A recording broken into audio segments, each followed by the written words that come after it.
Hello friends, welcome to Indian study पर आपका स्वागत है। दोस्तों, जैसा कि आप सभी लोग जानते हैं, डेली बेसिस पर हमारी यूपी पुलिस कांस्टेबल के रिगार्डिंग हिंदी की क्लास चल रही है।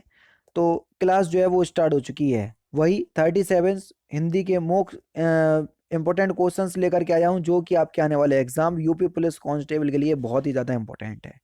वीडियो को एंड तक जरूर देखिएगा, क्योंकि लास्ट में मैं आपसे क्वेश्चन भी पूछूंगा और उसका आंसर आपको कमेंट बॉक्स में बताना होगा। पहला क्वेश्चन, चूहा बिल से बाहर निकला में कौन सा कारक है? देखो, चूहा बिल से बाहर निकला, बिल से अलग होगा तभी तो बाहर निकलेगा, और जब से कारक चिन्ह का यूज अलग होने के लिए हो तो वहां अपादान कारक होगा। दूसरा ऑप्शन करेक्ट। अत्याचार शब्द में उपसर्ग आपको बताना है कि अत्याचार शब्द में कौन सा उपसर्ग है। तो यहाँ पर आपका अति उपसर्ग हो जाएगा। तीसरा ऑप्शन यहाँ पर आपका बिल्कुल करेक्ट होगा। यहाँ पर आपको बताना है निम्नलिखित पंक्तियों में से कौन सा अलंकार है। बाल्दी विशाल विकराल ज्वाल जाल मानो लंक लिविवो को काल रसना पसारी है में कौन सा अलंकार है? तो सही आंसर आपका क्या हो जाएगा सर? यहाँ पर जो आपका अलंकार हो जाएगा वह कौन सा अलंकार हो जाएगा? उत्प्रेक्षा और अनुप्रास। तीसरा ऑप्शन यहाँ पर आपका बिल्कुल करेक्ट। रसों को उदित और उद्दीप्त करने वाली सामग्री क्या कहलाती है? तो उसको हम विभाव कहते हैं। पहला ऑप्शन करेक्ट। शुद्ध वाक्य आपको यहाँ पर छांटना है, कौन सा शुद्ध वाक्य है देखो और फिर बताओ।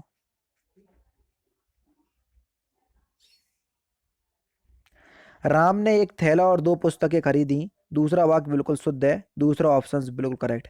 महोत्सव का संधि विच्छेद क्या है, ये आपसे पूछा गया है। महोत्सव का संधि विच्छेद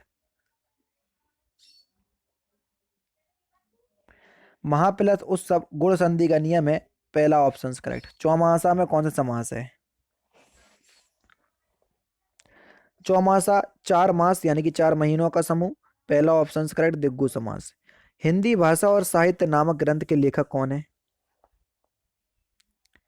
तो सही आंसर हो जाएगा डॉक्टर श्याम सुंदर दास। तीसरा ऑप्शन करेक्ट। नेक्स्ट क्वेश्चन से स्टार्ट करने से पहले मैं आपको बता दूं कि मैं डेली बेसिस पर आपको अनअकैडमी पर हिंदी का बोला थ्योरी वाइज कोर्स आपको पढ़ा रहा हूं, जो कि यूपी पुलिस कांस्टेबल, यूपी लेखपाल, इन सभी एग्जाम के लिए इंपॉर्टेंट है। तो मैं आपको बता देता हूं कि आपको मेरी क्लास तक कैसे पहुंचना है। दोस्तों, जैसे ही आप अनअकैडमी का लर्निंग या प्ले स्टोर से डाउनलोड करोगे तो आपसे पूछेगा कि आपको कॉम्पिटेटिव एग्जाम की तैयारी करना है या आपको 6 से 12 तक पढ़ना है। तो मैं तो आपसे कहूंगा कि आप कॉम्पिटेटिव एग्जाम की तैयारी करना चाह रहे हैं, ठीक है। आप किसी भी कैटेगरी को सिलेक्ट कर सकते हैं, railway, bank, SSC, UPPSC, BPSC, RPSC, CPSC, कोई भी स्टेट पीसीएस को आप सिलेक्ट कर सकते हैं।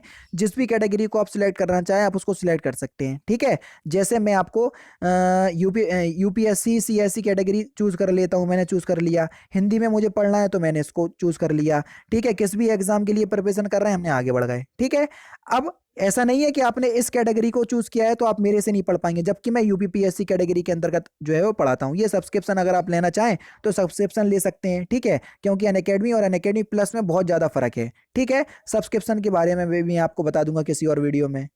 तो आपके सामने इस तरीके का इंटरफेस आएगा, ठीक है। तो आपको मेरा नाम सर्च करना है, ठीक है। मेरा नाम क्या है? तारिक सरवर।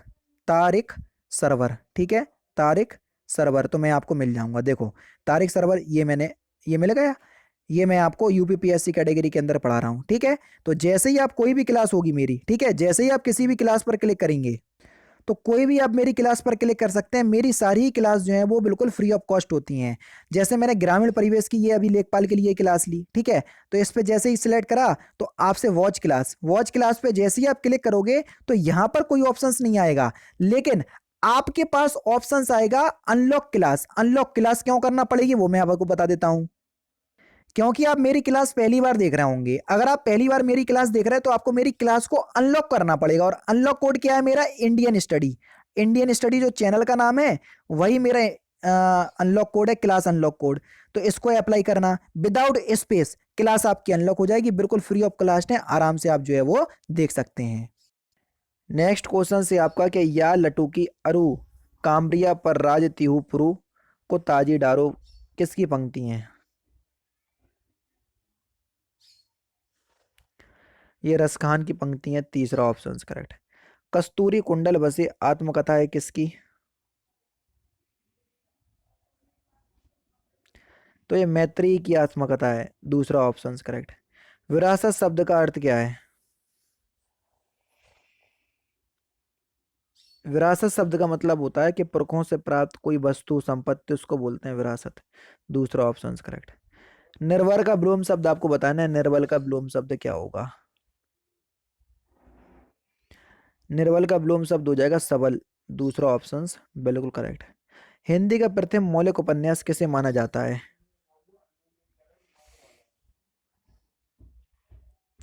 हिंदी का प्रथम मौलिक उपन्यास किसे माना जाता है? तो ये परीक्षा गुरु को माना जाता है सर। चौथा ऑप्शन करेक्ट। किसको? परीक्षा गुरु को। चौथा ऑप्शन करेक्ट।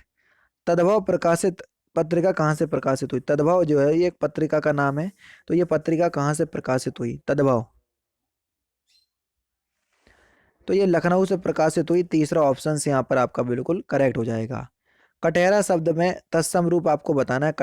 कटहरा शब्द का तत्सम रूप क्या होगा? सही आंसर हो जाएगा आपका काष्ठ गृह।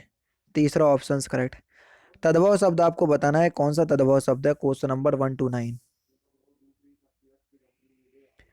अंधेरा। अंधेरा शब्द जो है वो एक तद्भव शब्द है। पहला ही ऑप्शन करेक्ट। आंख एक नहीं, कजरोटो 10-10 लोकोक्ति का क्या अर्थ है? तो सही आंसर हो जाएगा व्यर्थ आडंबर। पहला ही ऑप्शन यहाँ पर आपका बिल्कुल करेक्ट हो जाएगा। निम्नलिखित में से पुल्लिंग शब्द आपको बताना है। गीत एक पुल्लिंग शब्द का उदाहरण है। तीसरा ऑप्शन यहाँ पर आपका बिल्कुल करेक्ट हो जाएगा। बुढ़ापा एक प्रकार का अभिशाप है। तो आपको बताना है कि बुढ़ापा किस प्रकार की संज्ञा है? तो बुढ़ापा जो है ये भाववाचक संज्ञा का उदाहरण है। पहला ऑप्शन करेक्ट। मेरा घर इसी शहर में है, इस वाक्य में कौन सा विशेषण है? सही आंसर हो जाएगा सर सार्वनामिक विशेषण। दूसरा ऑप्शन यहाँ पर आपका बिल्कुल करेक्ट हो जाएगा। पिता ने समझाया कि सदा सत्य बोलना चाहिए, यह वाक्य उदाहरण है किस तरीके का? की से वाक्य जुड़ा है। जब की से वाक्य जुड़ जाता है तो यहाँ मिश्र वाक्य हो जाता है। तीसरा ऑप्शन करेक्ट। कृतक किसका संक्षिप्तीकरण है? कृतक। सही आंसर हो जाएगा किए हुए उपकार को मानने वाला का। चौथा ऑप्शन बिल्कुल करेक्ट। निम्नलिखित में से शुद्ध शब्द छांटना है, कौन सा शुद्ध शब्द है? जल्दी से बताइए। आयुष्मान। पहला ही ऑप्शन यहाँ पर आपका बिल्कुल करेक्ट हो जाएगा। आहला के रचयिता का नाम बताइए कि आहला के रचयिता का नाम क्या है? जगनिक। चौथा ऑप्शन यहाँ पर आपका बिल्कुल करेक्ट होगा। नीड़ का कड़कड़ समर्पित कथन में नीड़ का आशय क्या है? सही आंसर हो जाएगा आपका घर परिवार। चौथा ऑप्शन करेक्ट। अकिंचन का अर्थ क्या है? अकिंचन का मतलब क्या होता है? जिसके पास कुछ ना हो, यानी कि अति निर्धन। दूसरा ऑप्शन बिल्कुल करेक्ट हो जाएगा। भारतीय संविधान में भेदभाव के लिए कोई फिल इन द ब्लैंक्स नहीं है। भारतीय संविधान में भेदभाव के लिए कोई स्थान नहीं है। पहला ही ऑप्शन करेक्ट। भारत के सांस्कृतिक उत्कर्ष का फिल इन द ब्लैंक्स आज भी दक्षिण भारत के मंदिरों में किया जा सकता है। भारत के सांस्कृतिक उत्कर्ष का अवलोकन आज भी दक्षिण भारत के मंदिरों में किया जा सकता है। पहला ऑप्शन करेक्ट। कौन सा शब्द हमेशा बहुवचन में प्रयुक्त होता है, ये आपसे पूछा है। प्राण शब्द का प्रयोग जो है वो हमेशा बहुवचन के रूप में करते हैं। तीसरा ऑप्शन करेक्ट। और लास्ट क्वेश्चन, ये आम उसके लिए हैं। तो आपको बताना है रेखांकित शब्द में कौन सा कारक है। तो इस क्वेश्चन का आंसर आप मुझे कमेंट बॉक्स में बताएंगे, ठीक है। और कारक की भी अवस्था बताना है। और तो दोस्तों ये थे आपके 37 हिंदी के इंपॉर्टेंट क्वेश्चंस जो कि आपके आने वाले एग्जाम यूपी पुलिस कांस्टेबल के लिए बेहद इंपॉर्टेंट है। वीडियो अगर आपको अच्छी लगी तो प्लीज़ दोस्तों वीडियो को लाइक और शेयर जरूर कर दीजिएगा। तो दोस्तों फिलहाल की वीडियो में तो सिर्फ इतना ही। अगर आपको वीडियो पसंद आए तो प्लीज़ दोस्तों वीडियो को लाइक कीजिए, शेयर कीजिए और साथ ही साथ हमारे चैनल को सब्सक्राइब करना ना भूलें, क्योंकि मैं रोजाना इसी तरह की वीडियोस आप लोग के लिए लाता रहता हूँ। नमस्कार दोस्तों, जय हिंद, जय भारत।